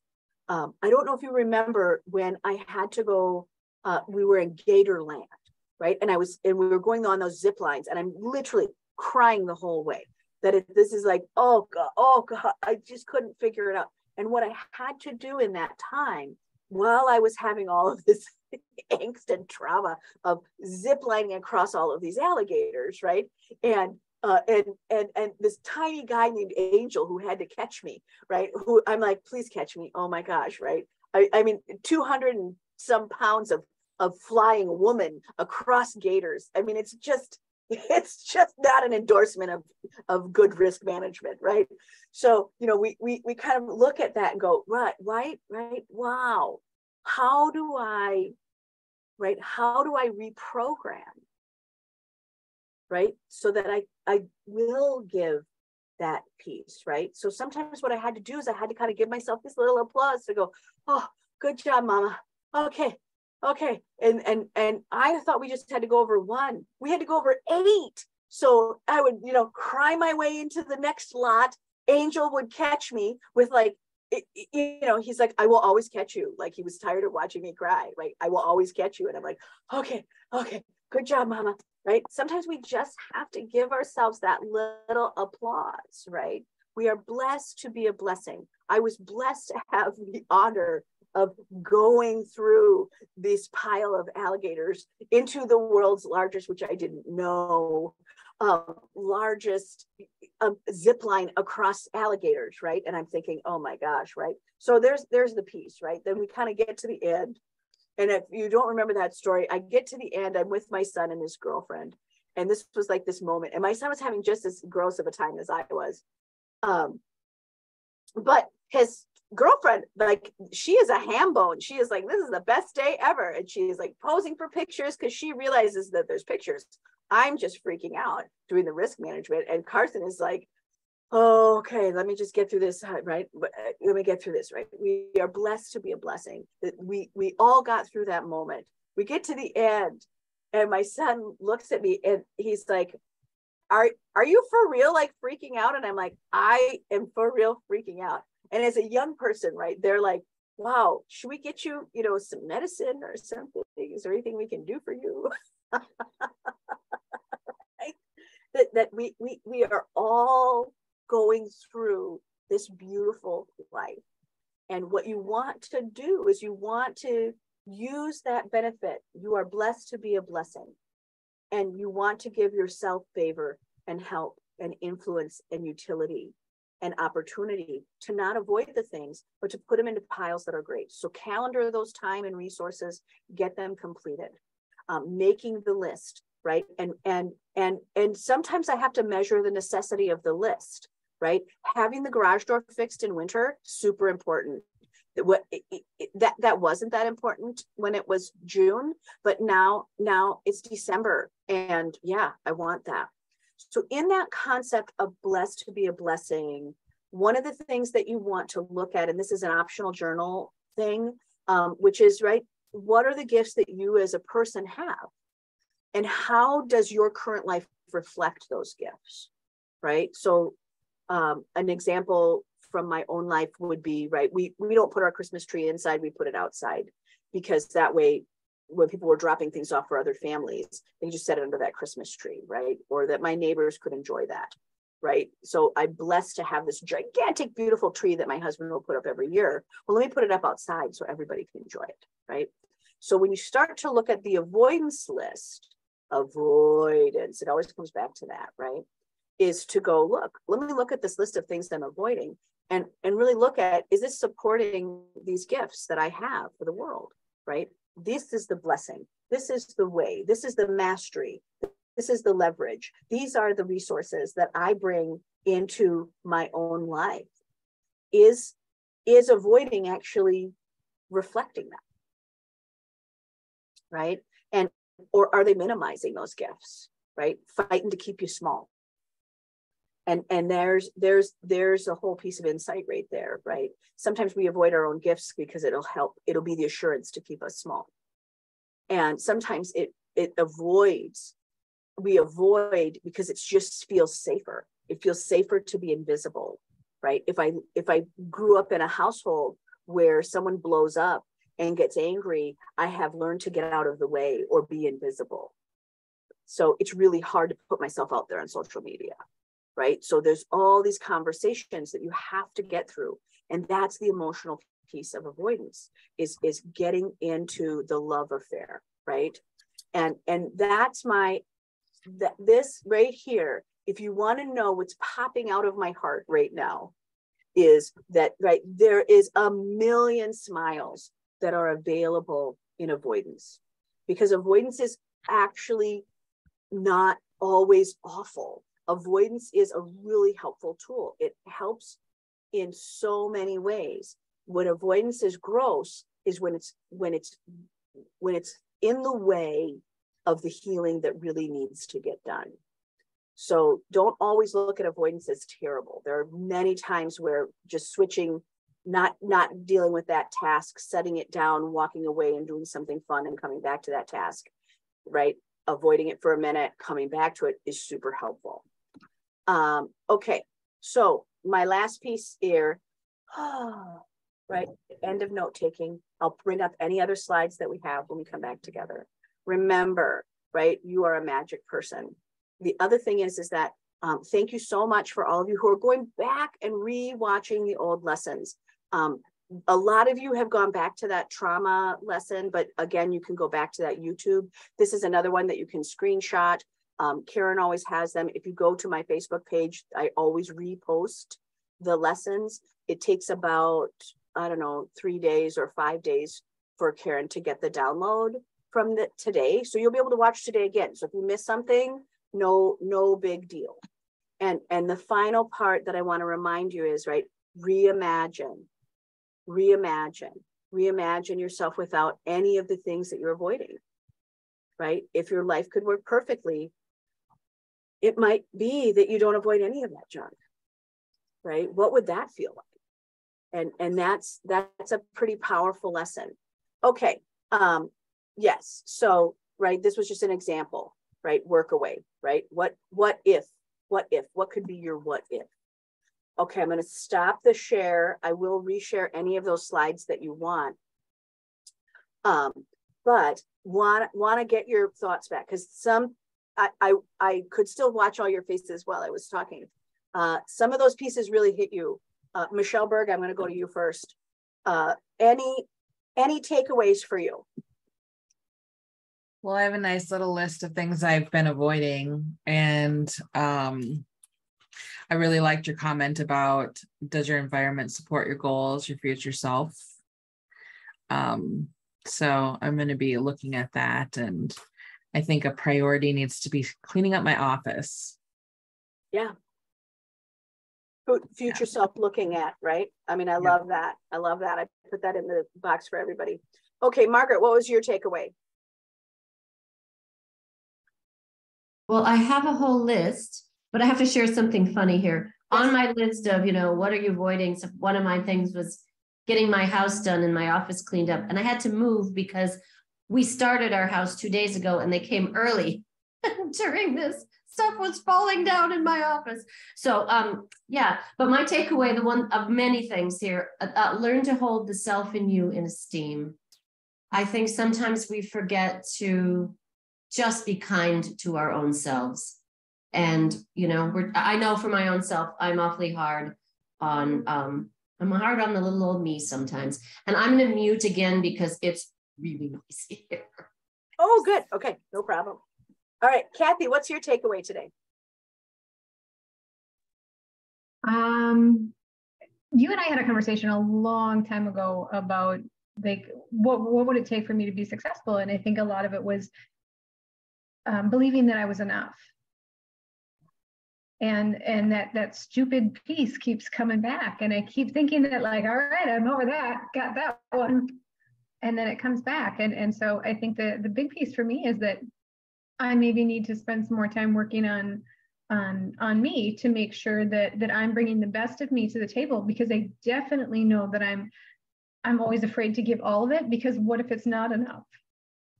Wow, right? That you're hold back in case that isn't working. So I'd like to always have to have a reserve.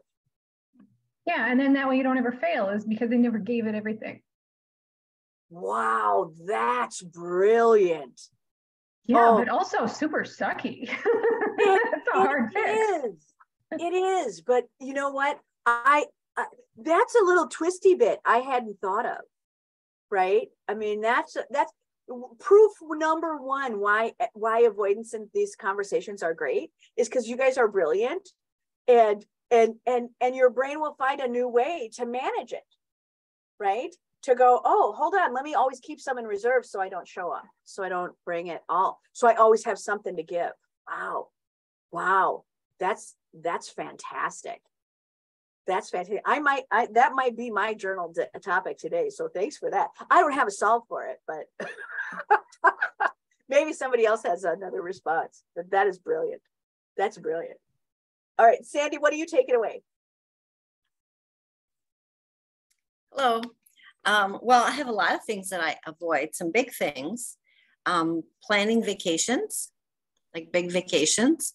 And so like your passport screen, that's like okay, I think my passport's up to date, but I don't know. I haven't checked. Right. I think it is. And because I think I went to Spain in 2015, so I should be okay. But what else? Yeah, just the whole thing about planning the vacations. What if I go to the wrong place? You know, what if I pick the wrong travel agent? You know, and then other things that and so, you know, I really should buy a new house that fits my needs better. You know, the house I'm in, like you talked about adaptability, you know, we do adapt. So when we have people over, we move the furniture around and make it work, you know, all this. And I could have a much better house that fits my needs, you know, and you just have, but it's all the steps, you know, the decluttering, which is I'm avoiding, you know, decluttering and, you know, getting my taxes done on time. So like, I got a good list of like, yeah, I can get my taxes done right after the new year and get moving on this stuff. I do like on your topics, the avoidance hour. Yeah.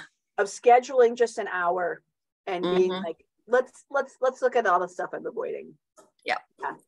Yep. I had to put house cleaning as a reminder right, of 45 minutes. So it comes up every week to be like, okay, here's the reminder every night, every Sunday at around 7 o'clock, I get a note. It's like, hey, reminder, you know, before you start your week, right?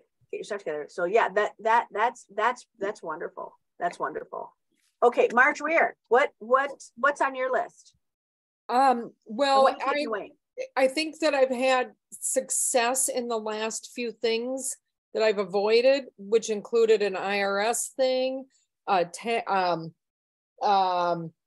county thing that I got turned in on my hip camp. I can't do hip camp, but had a great talk yesterday. So it makes me avoid less, but what helped a lot is making a list and then checking it twice. No, right. But the list, so that if I'm avoiding one thing, I'll do something else in that time frame so that it's not, I mean, I have a huge list of to-dos. And when you did that 3-minute thing, I put it down on paper and it's like, okay, if I'm avoiding this, at least do that, which is often when I'm cleaning is because I'm avoiding doing something that really needs to be done, but at least you get that sucky thing out of the way. Yeah. That helps. And I was going to say, I signed up for that TSA, you guys traveling wise. Did you ever do that? The TSA pre-check? Oh, no. $bucks. Well, do it because you're like a celebrity, except now one of the airports, it was a shorter line in the regular carta, you know. Oh, wow. And there were so many people in the TSA pre-check line. It's like, should have just went through regular, but you don't have to take off your shoes and stuff. And It doesn't work in Europe, but at least in the US, it's really nice. And it's $89 for 6 years or something. And it's do it out in Bloomington. It takes no time. And if you got your documents for your passport, do that at the same time. That's my great tip for today. Great tip. And there's there's a small way to move that forward.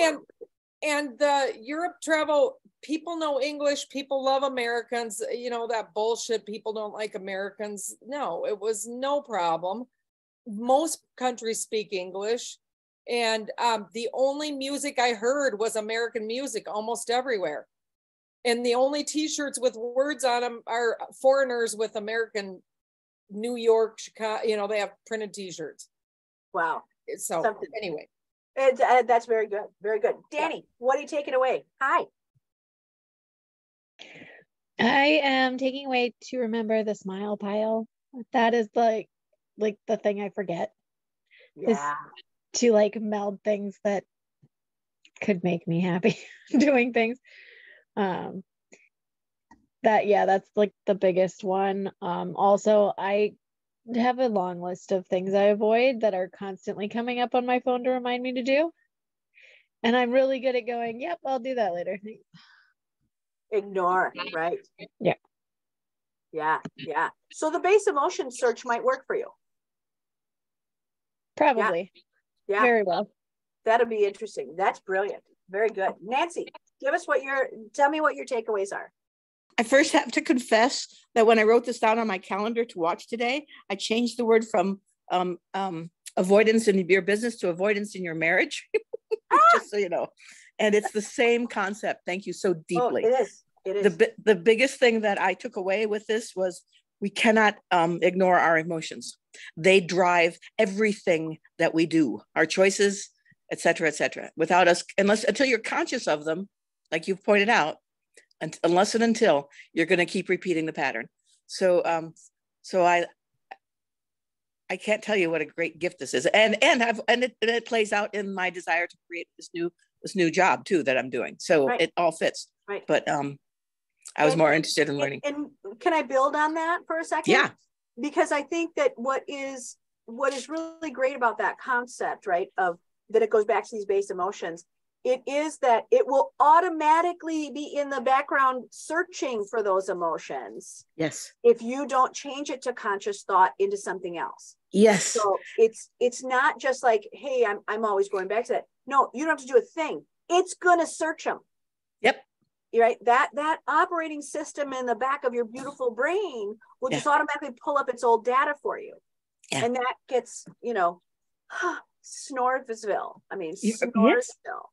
Yeah, and I got to tell you, the class that I'm going to teach is I haven't found the words of the title or anything, but it's basically a spiritual awareness. Become conscious of your soul, and emotions are the language of the body. Mind-body connection. Let mind, body, spirit. Let's connect all three of those together and have a fulfilling life. Yeah. Yeah. And so thank you. Any way I can support you on that, please let me know. Please thank you. Good, Donna. How what's your takeaway? Excellent. So, wow, well, there's a lot here today. And I'll just go down my list. I'm farther down the path than I thought. I thought I was at square one with avoidance because of my where I'm at. And I'm like, actually, I have a lot of these tools going. And so I'm like, okay, I get to move halfway around the board. I was social isolating in the sense that I really had convinced myself that that you made this for me, Mickey, and that it wouldn't be of interest to any other people. And I was like, well, okay, it's all of us. So that's great to know. I don't often feel the call to journal. I avoid writing as much as possible, and I'm like, oh, I want to journal after this, and so that's a really nice thing. Use the real Google, the smile pile, but I wanted to write this. This is something I have is due date equals due date. Oh, brilliant. I've been like, okay, well, set more deadlines then, because so to use the focus mate for the avoidance hour would be a really good tool for me. Oh, what a gift to me. Thank you. When I make an appointment, I honor it. Well, then I don't make appointments because I know I have to show up. And anyway, thank God I scheduled this hair appointment many months ago because, I got, like there's rewards when you actually get things on the calendar. Yeah. So, and I just wanted to say, I thought of Andrew this past week. I had something I was avoiding for a different other than my business, and I was just so afraid of hearing no.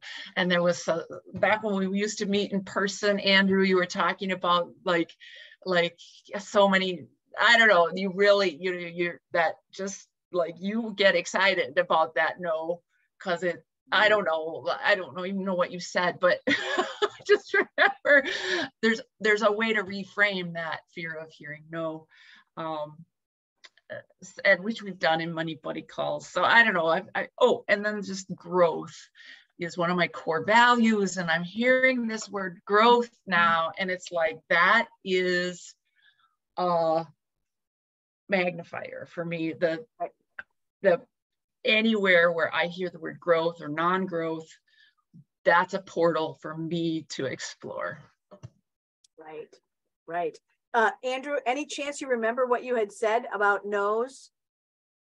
I mean, I see a lot of things on it. I mean, most part is either no is just well, it's you're one step closer to a yes. So it's like, don't be afraid of the no's, because that means, like I said, you're another step closer there on it. Plus it's better than, well, let me see, well, maybe. Like one of my first my first job after college, I remember my manager saying, like, you tell people, it's like, I can survive on yeses and nos, but I starve on maybes, because it just kind of keeps their hopes up and spend so much time into things to where you're just like, and then eventually you might hear a no later. It's like, well, why didn't you tell me that 6 months ago? I wasted all this time trying to keep going and pursuing.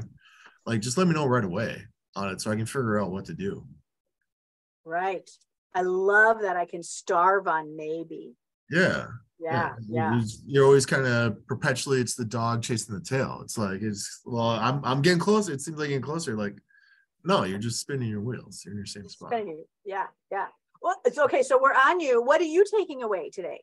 Yeah. Well, one of the things I was gonna see if you talked about, I was gonna ask quite a few slides ago, but to me, to help a lot of avoidance is just giving yourself permission to be wildly successful.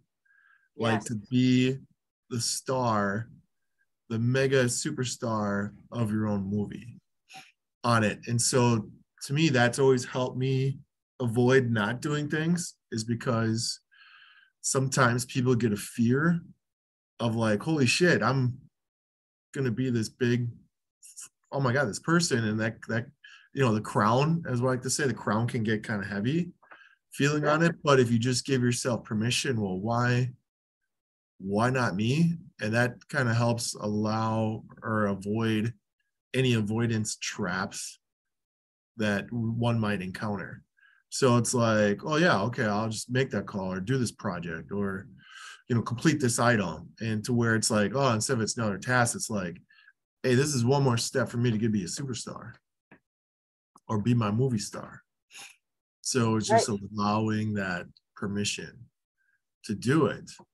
Because sometimes we could be on worst enemies. I know that's been my issue a lot. Yeah. Is just get out of your own way.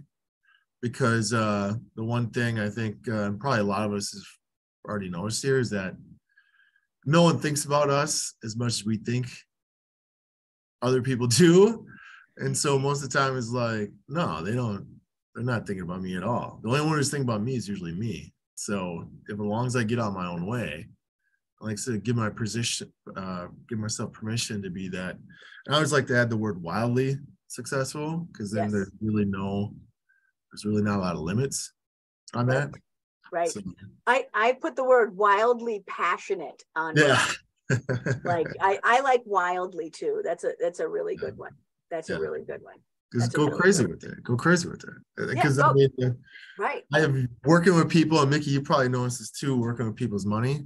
I've yet to run into someone who says, like, what am I going to do with it's a pain having this money. What am I going to do with all this success? It's like, oh, it's such a pain. It's not Brewster's Millions here. So it's like, yeah, go ahead. Yeah, go ahead. Right. Yeah. Nobody yells at me for having too much money. Nobody. Yeah, no one. Nobody yells at me ever for having too much money. Yeah. Brandon, you have to run into that, so. What's your takeaway, Brandon? So one of the big things that kind of clicked with me was the whole reframing your mindset.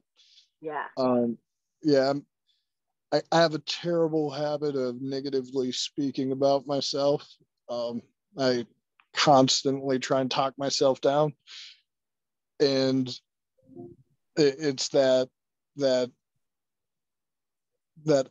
avoidance, as you were talking about. It's something that I really have been trying to work on. I didn't have quite the right words for it, but reframing is perfect. And trying to break that negative cycle, that downward spiral. Yeah. Do you cluster? Do you cluster, like this means this, then this, then this, then this? Oh yeah, definitely. I'm a little OCD, so as soon as I start seeing the connections, I'm just pulling it all together. Right. And, right. Yeah.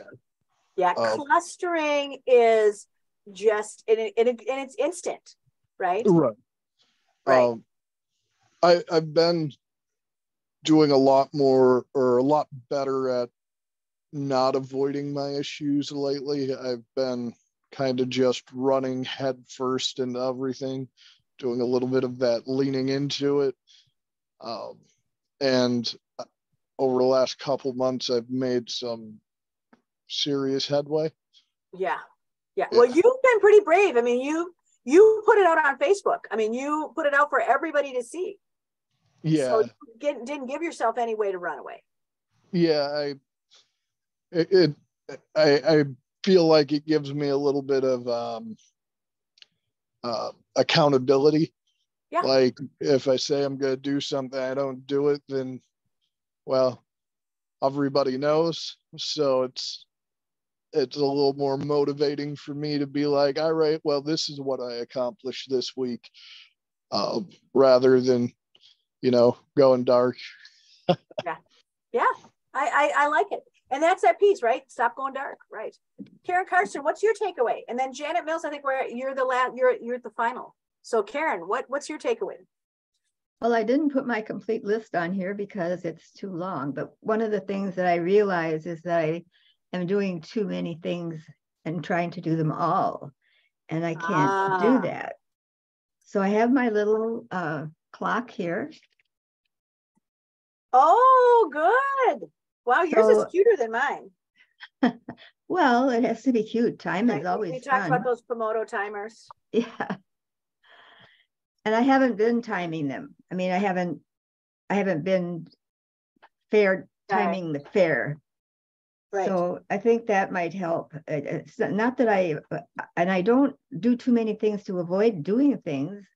I just am interested in a lot of things.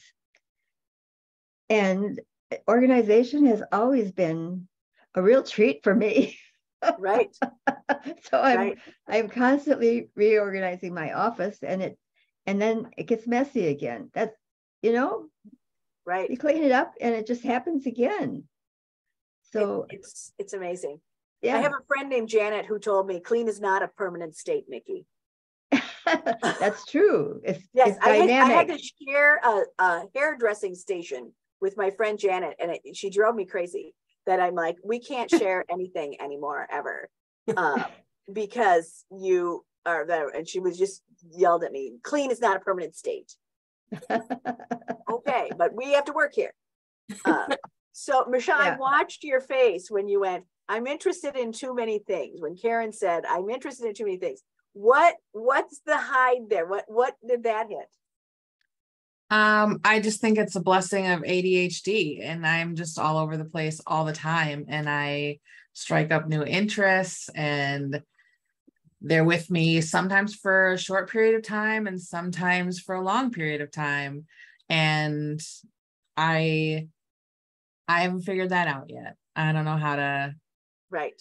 Yeah. My therapist said having ADHD is extremely expensive. And I could not agree more. I could not agree more. I've heard it called the ADHD tax. Yes. Yeah, exactly. So. What? I'm sorry, Michelle, but I just wanted to say one thing on that avoidance hour. Don't schedule for ADHDers. Don't schedule that avoidance hour first. Do the easiest thing first is what they recommend. Oh yeah. But doing it after the exercise is brilliant. So anyway, yes, doing it after exercise. Yes, that's a big one. That's a big one. Yes, if you have those ADHD expenses, definitely give us any tips in this side. That would be great. I want an ADHD lending library. Yes, yes. Janet Mills, tell us your takeaway today. Well, first of all, this was really, really, really a great session. So Mickey, seriously good. I think the deep dive and the light stuff. The deep dive is the very beginning. I was acknowledging avoidance and how emotionally painful it is, and that it's because you don't want the uncomfortable emotions. And for me, I set up like I have to do something perfectly. They're not going to like it. I can't do it. And then I block everything else in my life. And my mom did this too, by the way, about income taxes. But it's like, I can't do anything else because I have the thing I'm avoiding and have to do that. But then that's the deep dive. But the lighter stuff is just like, I think of the words you wrote, shame, gloom, guilt, just shovel them aside, like shoveling snow, just shovel those aside and then go for all the positive tips that you said. It's like the sun coming out. Yeah. So that's, yeah. And then obviously I wrote like more than I ever have and took all the screenshots, but that's like the two takeaways, deep dive and light. Right, right. Well, the thing I would like you to absolutely take away from today is, one, come back, love having you. Two, this is available to you again, right? So this is, you can watch this again and get something new out of it. If you aren't watching the old ones, just to skip through them, what is great, I had to go get a piece of knowledge out of something that I had done. And I did have to go back to what Janet Mills says, is some of these slides are kind of great. I'm like, this is the best Zoom slides I've ever seen. But you know, it's helpful to go back to them.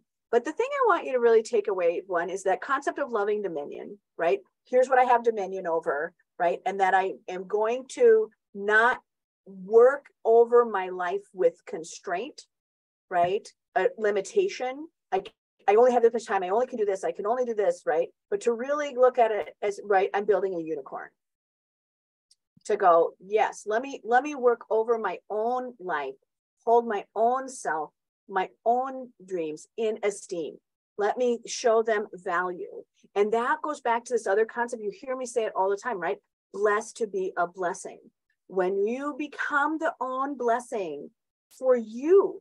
And what I often think about from writers is they'll say to me, that they'll say, like, that character just kept calling me, right? They kept wanting to be created, right? And so they kind of had to honor that request of, I want this, I want to be born, I want to be here. And really that concept of blessed to be a blessing is, again, your higher self, the character of who you are, wishes to have that part, right? And that is opportunity. That's, you know, good fortune. That's respect. That's honor. That's tribute. But sometimes that's not just the endorsement to exist, right? It's not just the ability to go, you should work harder, right? Right? You should work harder. You should be smarter. You should be this, right? Crummy. So it may be the endorsement to giggle, the endorsement to dance, the endorsement to do some of these other things. So blessed to be a blessing. You are that blessing. And all of those perks should come to you. Couple of perks. And Michelle, I'll go to one of yours, right? You built yourself a hot chocolate bar.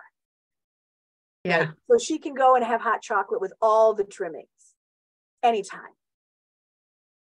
What a fun thing, right? What a perk. What a perk. I mean, we can all go over there and have hot chocolate at Michelle's house. We just invited all of you over. But right. But she built that perk, right, to hold the self in esteem. Right. So that's what I mean. So that's my big takeaway. All right. Once again, thank you so much for being here. If you want a sticker, oh, Karen Carson's got something. If you want a sticker, let me know. I will mail it to you. I just want to say that the recordings of these sessions are a gift of the pandemic. We have never done that before the pandemic. And so we have 2 years worth of NW2 out there on YouTube. And some of them I haven't gone back and redid the beginning, because some of them are they start out kind of odd, but it also taught me how to edit a bit. But they are a gift of the pandemic. And so we have, I think, 22 of them out there, something like that. Yeah. I accidentally let it play. Like there's a play all button. I accidentally hit play all. I was looking for something for somebody, for one of my business planning clients. I was looking for something and I accidentally just left it. And literally I came back to my computer 2 actual days later and it was still playing. So you can, I'm sure there's 48 hours of them. So anyway, thank you so much for being here again. Kathy, I will get that sticker. Janet Mills, are you giving me that address for a sticker? Yes. Okay. All right. Janet Mills. I'll send you the chat right away, Mickey, so you have the addresses. Oh no, I know them all already. I got them. All right. Never mind. You don't have to do that. Okay. So, all right. Thank you so much, you guys. Merry Christmas. I'm so glad to see you. Keep coming. We love it. Thank Bye. you. Bye. Bye. Have a great day. Have a great day. Have Bye. a great day. We love it all.